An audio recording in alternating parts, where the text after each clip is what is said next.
Hello everyone, welcome back.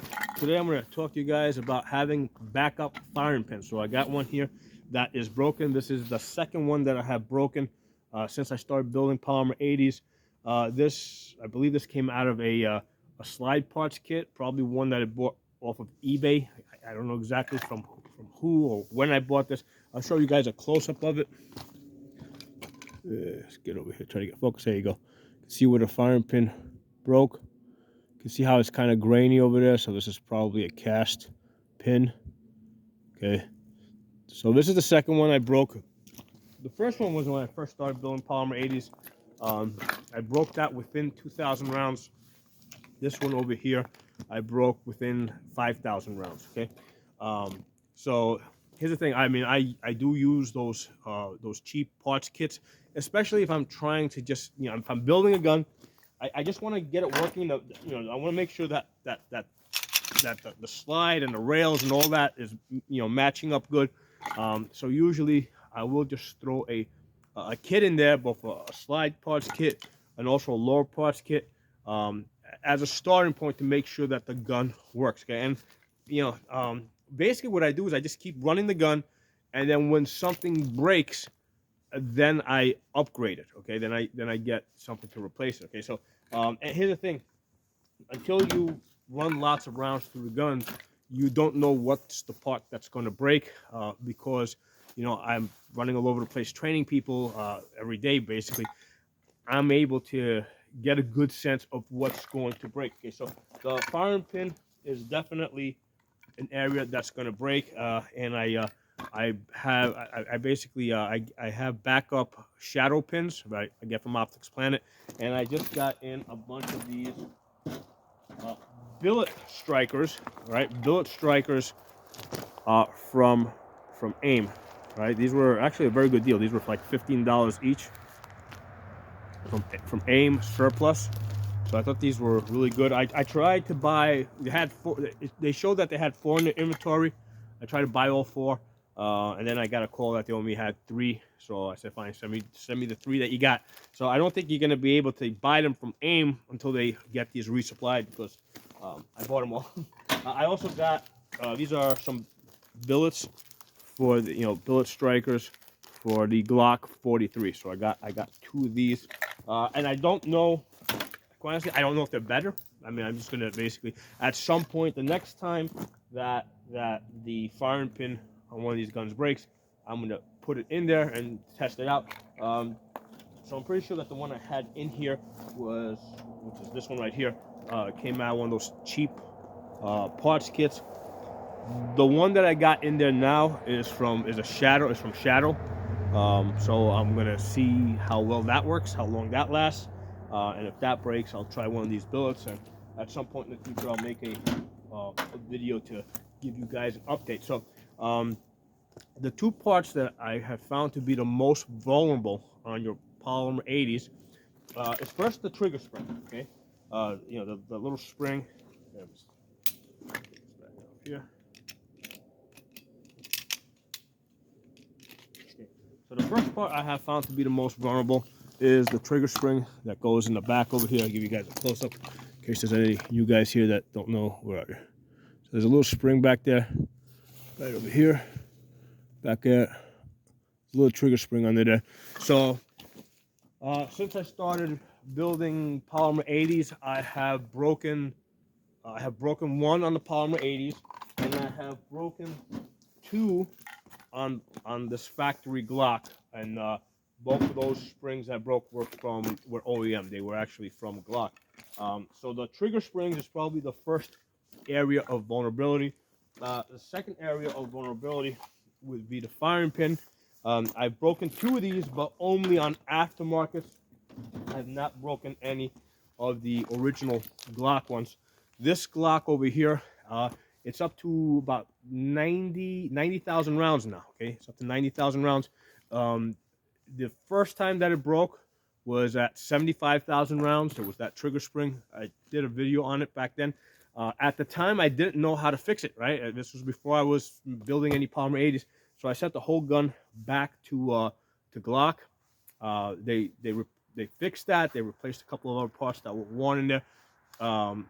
I did a video on that. I basically listed the parts list that they gave me. So I got that back, ran that for about a year. Basically, that was, I got this, I think that happened back in 2019. Got the gun back. 2020 hit.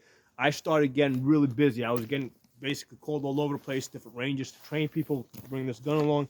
And it took some 8 years, I think, to get this up to 75,000 rounds.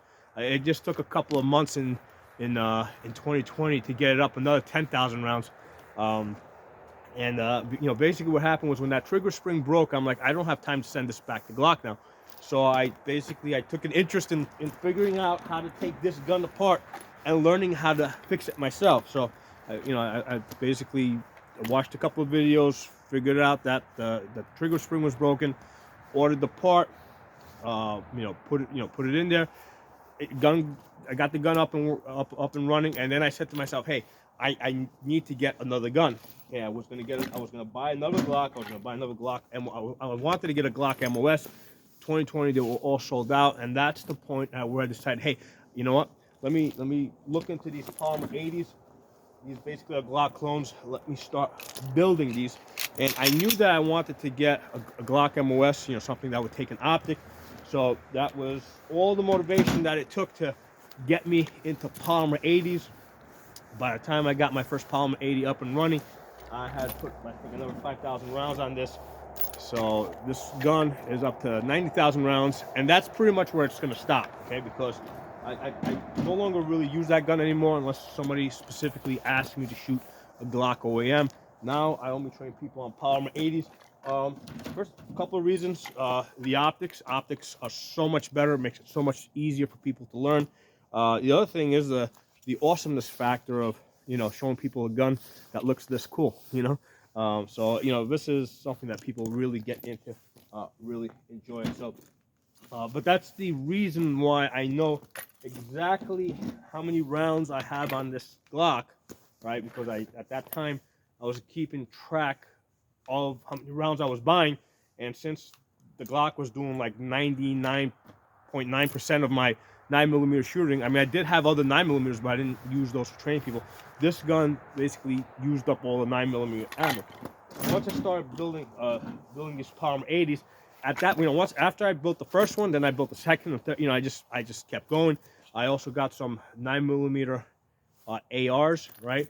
So that's why it's hard for me to say exactly how many rounds this gun has. I can just kind of have an estimate. What I do is like in 2020, for example, I know that I bought about 20,000 rounds of ammo, as I was, again, traveling around different ranges, training people on my guns, introducing them to guns.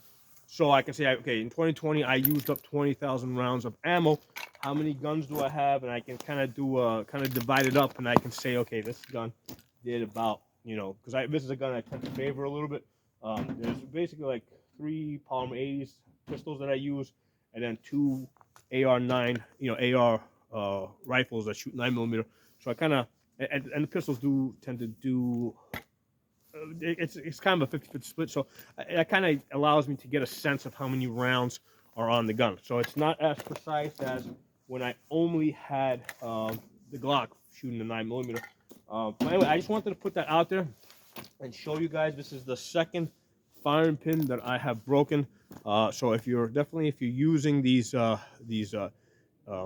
if you use it building these Palmer 80s out of these parts kits, you're probably, they're probably giving you cheap strikers.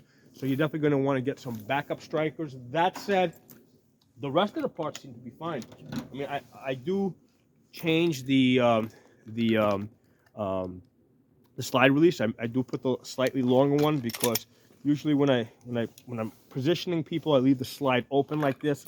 And that kind of makes sure the gun can't fire until I'm ready for the gun to fire. So I position the gun in their hands like this, and then what I'll do is I'll reach underneath and I'll basically hit that, and I'll put the gun into battery. So because I'm the person that's activating the slide release, I need it to be a little bit bigger. But other than that, the rest of the parts in the slide kit, in the parts kits, like the magazine releases, the extractors, they all, if they work when you put it into the gun, But I have had issues with extractors where, okay, when I first built the gun, it just wasn't working. But once I got it working, at that, once it's working, it's working. So I haven't had extractors that break. I haven't had extractor rods that have broken. I haven't had like plunger pins that plungers that have broken, or any of the other springs, the plunger springs or the extractor springs. I haven't had those broken. So the only parts that I have that have broken on me out of these parts kits is the firing pin and the trigger spring. Okay, so those are the two parts that you gotta have extra. All right, so I hope you guys enjoyed this video. If you're not a member of my channel, subscribe, hit that bell button so you get the notifications. I'll talk to you guys soon.